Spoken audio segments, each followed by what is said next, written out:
Welcome to Dr. Pepper and Friends, where grit, grace, and wholehearted living come together. And now, here's Dr. Pepper. Hey friends, and welcome to the show. My name is Pepper Pratt, and you have tuned in to the very first episode of Dr. Pepper and Friends. So for a long time now, I've had people that have asked us, hey, are you guys ever going to do a podcast or anything like that? So we have decided to launch this. This is kind of doubling as a YouTube channel and also a podcast. And the name of it is Dr. Pepper and Friends, and it is where grace and grit come together for wholehearted living. So I want to unpack that just a little bit because that's what this show is about. This show is about wholehearted living. And in order to live wholeheartedly, sometimes that just takes grit and grace, right? So we're going to unpack that. The thing that I know about us is, as human beings, is that there are parts of us. We have a body, there's a physiology to us, there are emotional parts to us, there are intellectual parts to us, there are parts that are still in development. So we're at different places in our maturity levels and all of that kind of thing as we get older and life changes, life circumstances change. So we need different things at different times of our lives. So we also have spiritual parts. There's development in us spiritually as well. So the fact that we have all of these parts are the kinds of things that come into play in the way that we experience life, and we experience it differently. Sometimes we have things that are in our past that are still part of our everyday thinking and the way that we react and we respond to each other. And the thing that I know is that we were made in God's image and we were meant for something. But then life happens, and sometimes negative life experiences happen. Sometimes trauma happens. Sometimes tragedy brings us to our knees in our lives. And when those kind of things happen, then sometimes people move through that rather easily, but sometimes not so easy. And the way that we wind up coping with some of those things can kind of leave us incongruent. We want our life to look one particular way. We believe that it should look a particular way, but the way that it's turning out is kind of different. And that winds up being a source of frustration as an understatement sometimes for us, right? So this show is about helping us to live congruently, about how to live wholeheartedly, living in God's image the way that we were meant to from the very beginning, right? So that takes grit. I kind of have picked on this statement at times, but you've heard the statement, well, you should just pick yourself up by your bootstraps and get going again. Just dust yourself off and keep going. And there's something to that. There's some value to just doing that. But I don't think that's all you do. In fact, that statement came from a Nashville politician that was kind of a braggart back in the 1930s. And there was a journalist that wrote a story about this politician saying that he should, if he's so great, he should just pick himself up by his bootstrap and hurl himself across the Cumberland River. That's where that story actually began. So we use that sometimes just to say, well, you should just stuff your pain.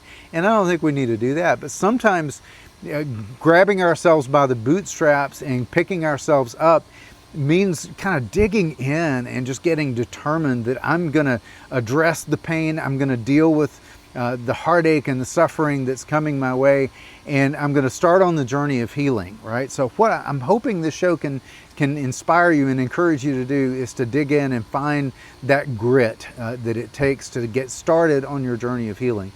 But sometimes we don't need just grit, but we also need grace. We need God to be able to give us the things that wholehearted living takes, that may be things that we need to be equipped with. Maybe people, it may be perspective, but it may be His peace in being able to get moving and going in the right direction. So today we are airing the first episode of this show. That's what the show is going to be about over the long haul. But today we're moving into the first of 4 episodes that has to do with dealing with trauma and tragedy. And for many, there is this experience of shame when it comes to processing trauma or tragedy, or realizing the impact that that trauma and tragedy has made on our lives. And many feel this shame because they believe that they are broken, okay? That they are broken and that they cannot change and they are shattered forever. And the good news is that you're not broken, you're wounded, right? This woundedness can leave you brokenhearted, but there is a big difference. Brokenness says that something inside of you is defective, but woundedness says something inside of you is hurt and it can be healed. When you're broken, the shame begins to speak to you. It kind of takes over and it says, things like, I'm too much, I'm not enough, I'll never change. And shame is something that just happens in isolation and in silence sometimes. So that's why this show exists, to help us to create space for honesty and compassion and courage and grit. So this is a place to explore why it is that you react the way that you do, how trauma shapes your story, and how faith and even neuroscience come into play to work together to help you to be able to heal. And most importantly, how grit and grace and wholehearted living become your new way of life. So today I am joined by my friend and colleague, Will Chenault. He is a theologian. He is a very well-trained counselor with some world-class professional training. He is a pastor. He is my soul care pastor at Fellowship Bible Church, but he is also my colleague at the Pratt Clinic and is a therapist with us. So we are so glad that Will is with us. So grab a cup of coffee or whatever you want to do to relax. Take a deep breath and let's dive in together as we move over to our office studio.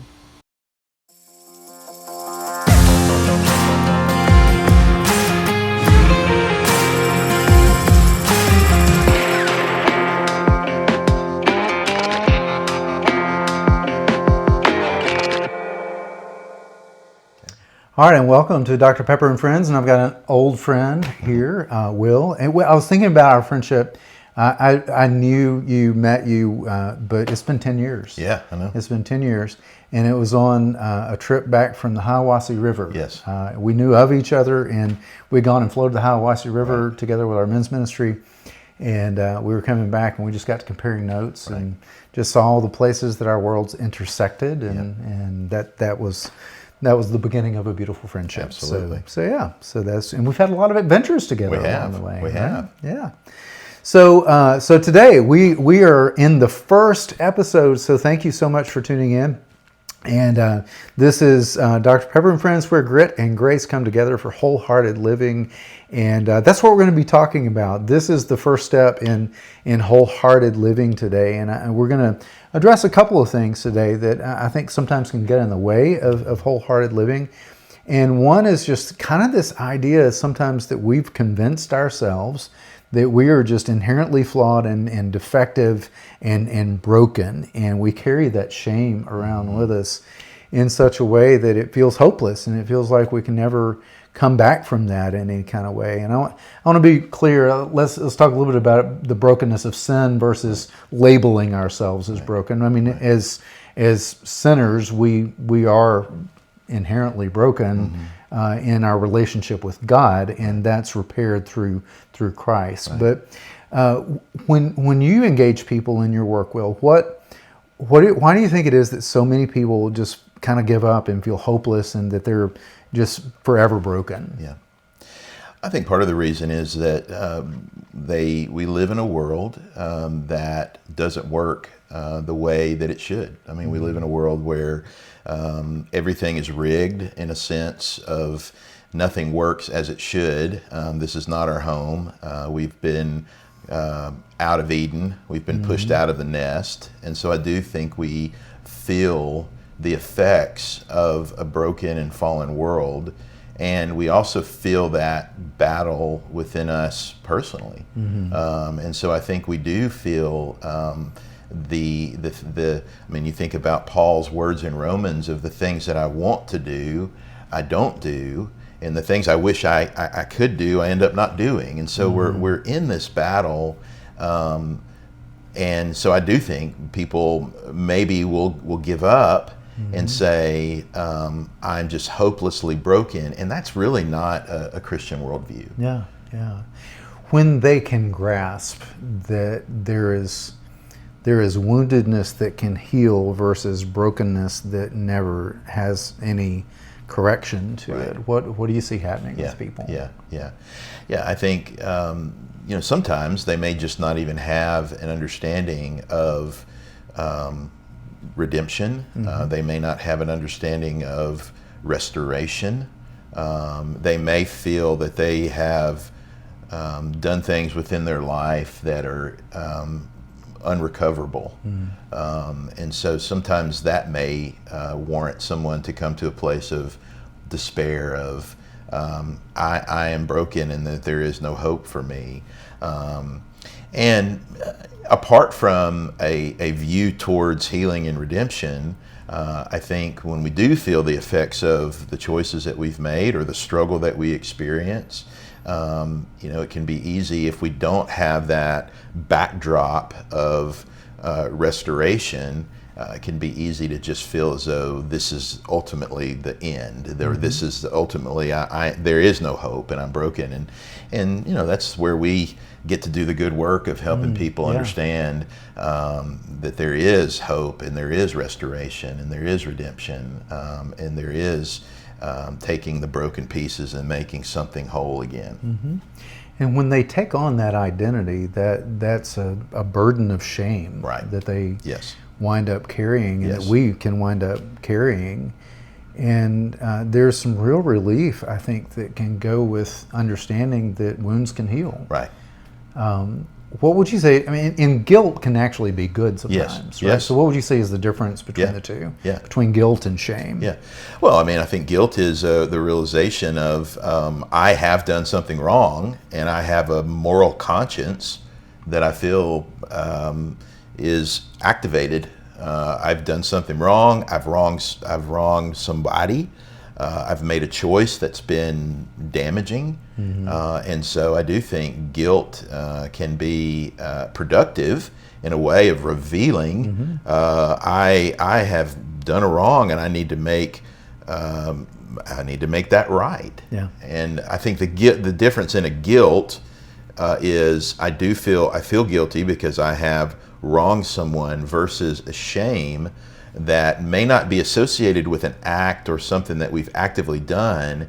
It goes deeper than that. It is, I am bad, and therefore I'm going to hide in my shame, or I'm going to disengage. Shame can be toxic in a lot of ways. Yeah. I think there's also a shame that's associated with guilt that can be a beneficial shame of I have done something wrong and I feel bad about that. Right. You think about working with couples who've had affairs. There's a sense of I feel bad. I feel shame over that. Yeah. Well, okay, that can be productive to move towards wholeness and restoration, versus a toxic shame that says you will never get out of this. I think that shame that your grandmother said you should be ashamed of yourself. Right. That kind of shame is more of an emotion. It's something that helps me to understand that the person that I hold myself out to be, or the person that I know that I want to be, that I've taken some action that's a very far departure from that. Right. Okay. And that's like a nerve ending that just lets me know something's wrong and there's a need for correction. Right. And I think guilt's kind of close to that. But the kind of toxic shame that we're talking about is the stuff that I take on as an identity. This is who I've become. And there's this rut that we get in. And in AA, they talk about a rut is a grave with the ends kicked out. That is just this grave that I find myself in, that there's no escape from. Right. And that's the part that healing can help us to move away from that identity and deal with the feelings that let us know something's wrong, and move toward correction in a way. Right. And I think one of the things that sometimes people expect or maybe hope for is for something to just kind of fall on them out of the sky and move them to this place of healing. But The thing that we talk about in this show is that it takes both grit and grace. Right. Yes. So where do you see that showing up? What does that look like practically Right. for grit and grace to be a part of the healing process? Yeah. Well, grace is not opposed to effort. I think Dallas Willard was famous for saying that. Grace is, we don't understand grace as earning. Grace is given to us freely. And so there's a difference in effort and earning. In the I'm given, I haven't earned grace. It's been freely given to me. But there is still a accessing that grace. There's still an effort that I put towards engaging in my responsibility in order to access that grace more fully. Yeah. And so I think when we think about having personal reflection, when we think about naming our own brokenness, when we think about having some sort of means of, what are the things that are within my heart, there is this active work of putting off and putting on. There's this active work of saying, I'm going to say no to this, and I'm going to actually say yes to this. And so that is the part of grit. And I think theologically, even in that, God is carrying that. He's undergirding all of those efforts. But there's still a response that we have in that. I think about one of my favorite verses is Revelation chapter 3, where Jesus says, "Here I am, I stand at the door and knock. If anyone hears my voice and opens the door, I will come in and eat with him and he with me." And so that part of our response is, I open the door. Yeah, yeah. To piggyback on that, that's Revelation 3:20. Revelation 3:19 says that God disciplines those that He loves. Yes. So it's that combination of grit and grace. Right. It takes grit to bring discipline into your life, and we do that sometimes where we know that we're sick and tired of being sick and tired. Right. And I like the word that you use too, that it's an active process. That grit is not just a beginning place. It has a beginning place. It has a place where we dig in and we dig our heels in and we say, this is enough. I'm not going to live this way anymore. I'm going to do whatever it takes to move forward. But then it becomes this active process that we engage in. And there's another theologian, you'll have to help me with this. I can't remember if it was Spurgeon or Mueller that said something like, I work as if it all depends on me, and I trust and believe as if it all depends on God. So it's that combination of both grit and grace. Yes, yeah, absolutely. Yeah. Okay.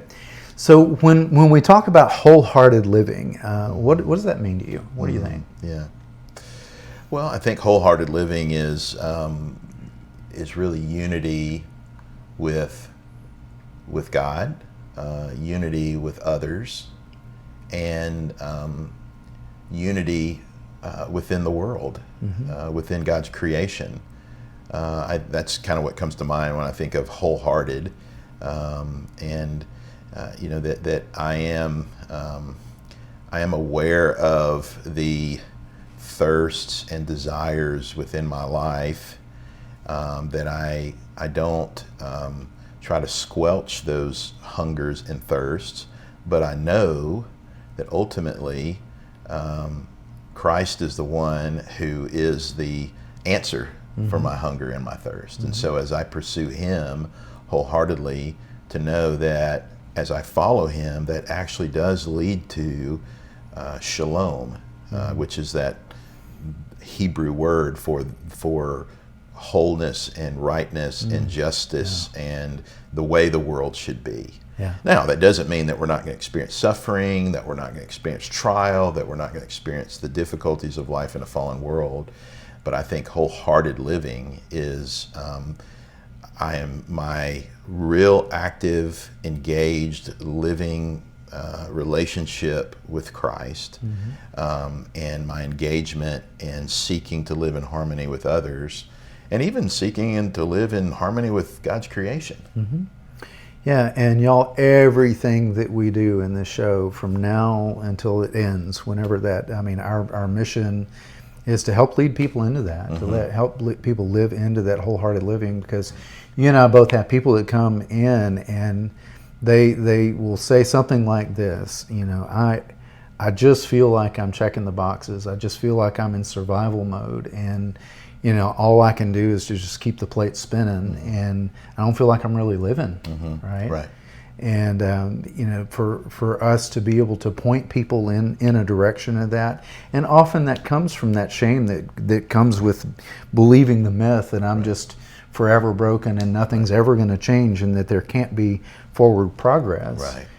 But sometimes that takes vulnerability, and it takes a willingness to put ourselves out there and to be able to say, okay, either I need help, okay, in some cases, or these are my goals and I need accountability with that. Absolutely. Yeah. Yes. So what encouragement would you give someone to just in being able to take a first step in busting out of survival mode and into wholehearted living? Yeah. I think having the courage to be able to name, these are the areas that I feel like I need help. I think we have an innate ability as human beings to deny or to somehow busy ourselves with the things that maybe we have a check engine light that comes on the dash, and we're like, we'll just keep driving. Right. And because we don't want to deal with, well, maybe there's a problem. So I think that first step is just recognizing, can I evaluate? Maybe there are things that I need to be willing to look at in my own life with the view of, this is making me well. And it may be hard and it may be difficult, but ultimately to know, as I pursue this process, it's going to make me well. It's going to make me whole. It's gonna give me abundance within my life. And that abundance, again, it may not mean we're gonna, as we pursue a process of counseling or therapy, suddenly we're gonna win the lottery and become a billionaire. Right. That's not the guarantee, but it is a relational wealth that we have. And I think that beginning to be able to take that first step of saying something's wrong, and I have to have a courage to say, I want to get well in this area. Yeah. And I think grit says get comfortable with being uncomfortable. Yes. That's the grit part. But Right. then the grace part says, when we start taking those steps in that direction, God begins to do abundantly more than what we could ask or think. Yes. And I've seen that play out in my life so many times. And sometimes it's just that huge discomfort of taking that first step of just deciding I'm going to get comfortable with being uncomfortable. Yes. Yeah. And as you can embrace that, to know that that it's not just this perpetual uncomfortableness, but there is a goodness, and there is a reward in that, and there is a joy in that. And so being able to be willing to take those steps of saying, I do want to be disrupted, but that disruption is for an ultimate goal of our wholeness and our restoration. Yeah. And when we begin to see the fruit of that being born, then it's very motivating for us to continue, and you see the value and the return on the investment and all those kinds of things. I use this analogy, Pepper, of when I work with couples. You've probably had the same thing. I've never met a couple that said, I really want a terrible marriage. Right. And I don't want things to be well. They want things to be well. But then you say, okay, what are you doing to cultivate that? Yeah. And so I use this analogy with couples. I want a beautiful garden. I want the fruit and the produce of a beautiful garden. I mean, you've grown a garden. It takes work. It takes grit. It takes, the idea of watering and weeding and, tending to and cultivating, but with the goal of, at the end, there's fruit to enjoy. And so I think if we can be willing to say, grace is not opposed to effort in the way of, there's things in my marriage and with my kids and in my relational life and in my professional life, there are things that I have to do to cultivate. And sometimes that feels really disruptive. Right. But to say the ultimate goal is, this is actually bringing greater fruit. I think that's really important for people to understand. Yeah, we can plant the seeds and we can weed the garden and we can water it, but God's the one that makes That's it grow. right, exactly. And that's where the grace comes in. Well, thank you so much for being with us, and thank you guys for tuning in. Stay tuned. We're going to talk about a couple other things in the next little section and offer something free. So we'll see you next time. Thank you very much, Will, for that rich conversation. Thank you for sharing your heart and your experience. And man, what a powerful talk. If you're listening and you realize that shame has been running the show, I want you to hear this, okay? You're not broken, you're wounded, and those wounds can heal. That is why grit and grace matter. That is why grit is something that can turn to faith, and it can help you to face those things that hurt. And grit and grace meet you at some level of compassion so that you're able to move forward in your journey. So here are your next steps, okay? Please subscribe to this channel if you haven't already, and if you're listening to this or watching this on YouTube, you're also able to subscribe wherever you get your podcasts. But you're also able to, you'll see this in the show notes, download the free guide that you have 5 warning signs of unhealed trauma, and you'll see the links below for that. And also, if you want to go deeper, I have an e-course on 5 keys to healing from trauma, and I've written a book by the same name. You'll see the links for both of those. If you're interested in that, please check those out, okay? So like I said, be sure to subscribe where you don't want to miss another episode. We've got some great ones coming up the rest of this month, but we appreciate you tuning in. So this is Dr. Pepper and Friends, where grit and grace come together for wholehearted living. So thanks so much for spending some time with us, and we'll see you next time. It is time to go fishing.